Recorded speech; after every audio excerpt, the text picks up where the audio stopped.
I'm very glad that you are back again.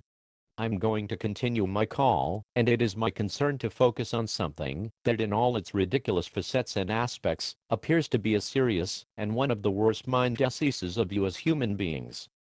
Religion. When we look back at our last call, we were talking about emotional habits and addictions that force you again and again into situations where you're supposed to get your next higher dose of feelings and experiences you want, regardless of the consequences your behavior may have for others and yourself. As we already figured out, there will be a dead end. Means that you will find out that you can no longer be satisfied by your physical interactions based on emotions, because an increasing is no more possible. What you as people have done now is somehow impressive and alarming at the same time. As you have come to the conclusion that fulfillment of your identification as personality cannot be accomplished by satisfying your never-ending materialistic desires as well as by your hunt for emotional experiences, you have created a higher objective in which you project an ultimate experience of yourself being absolutely fulfilled, blissful, joyful, and maybe also powerful. This higher objective is to be achieved by you, directed by the principles of a higher being you created, that knows everything, and makes all the rules for you to follow. Symptomatic for these rules is their threatening character. Further, they need to be against all true nature, to make it as hard as possible for you to adhere all of them. Therefore, ultimate punishment will be received, if you fail in following them. This punishment that you impute to this higher beings is an excellent excuse for every irresponsible, egoistic, and cruel act you as human beings are allowing on earth. Because in facing the consequences of your irresponsible behavior, you will no longer see them as your own creation, but as a punishment imposed on you by some higher being called God or divinity. Just because you were not able or good enough to follow its divine path. This allows your egos to go on defending themselves and actually destroying your existence as yourself, without you really recognizing it.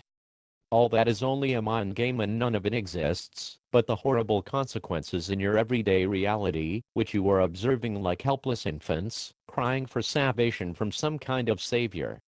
This savior is actually every one of you as human life, enclosed and buried under a thick wall of fear by your frightened egos. These ego personalities will actually forcefully attack and even kill every being that presents itself as a so-called savior, with solutions for their problems, respectively will deny every speech exposing that ridiculous deception of yours. This is also a defense system of that ego deception of yourself, because it couldn't stand existing if these self-created prophecies would ever be fulfilled, so to speak, whereas it would still have to face the existing results and consequences of its own behavior on planet Earth. Therefore it needs them to stay unfulfilled as just some strong everlasting desire. You will find many examples for that in your reality, I'm sure. See, when you follow the human development as a whole, there is always one mechanism, one central theme to recognize. You run away from yourself. Somehow you have become so alienated to yourself that you actually fear it, and you try to prevent this meeting with all thinkable excuses. The dangerous and most misleading part here is that you no longer take responsibility for your own actions. With your religion, you have created a thought construct that equates a spiritual waste dump. All the discomfort and babel in your actual reality that you have created in your deception and your addictive ego-driven behavior can now be easily transferred to a higher force that is inevitably imposing all this failure, calamity and insanity on you to judge and punish you on your path of growth. No longer in contact with your own self, you cry like a lost baby for shelter and protection, and in reward to this sin-guzzling higher being you projected, you give away all of yourself, and therefore all that you are. Your primary focus in that behavior is to protect your addiction system, to keep you in a state of dependency, which makes you being unaware of your responsibility for existence as a whole. Thus, you created the God. These are the dangers. The impressive part is that your religion with all its practices and rituals is actually a very powerful system and construct. The way you are using them, they are nothing more than an enhancement of your mind's abilities to overcome the lack of self-experience and emotional satisfaction. Therefore they are merely another way of entertainment of the mind. But please understand that you are dealing with a very powerful instrument.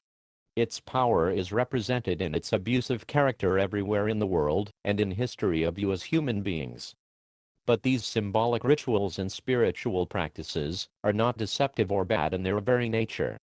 They can actually be very useful to heal your mind-body system, and they can represent experience and wisdom of a society or culture in a healthful way.